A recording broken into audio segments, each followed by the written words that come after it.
Hello guys, welcome back to my mini blog. আজকে সকালবেলা ঘুম থেকে উঠে গরম জল খেয়ে আমি ঝটপট বাজার করতে চলে গেছিলাম।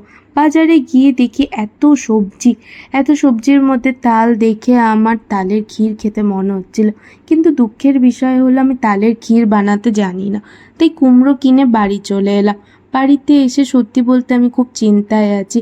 এত বৃষ্টির জন্য আমার একটাও জামা কাপড় শোকাচ্ছে না। তোমাদের ওখানে কীরকম ওয়েদার আমাকে কমেন্ট করে জানিও।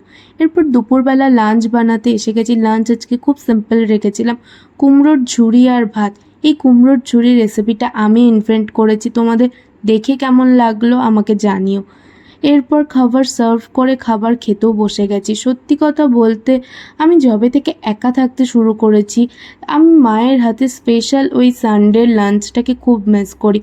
এরপর বিকেল হয়ে যাওয়াতে আমি নিজের হাতের স্পেশাল একটা চা বানিয়ে চা খেতে খেতে বিকেলটা এনজয় করছিলাম। আজকের ব্লগটা এতটাই।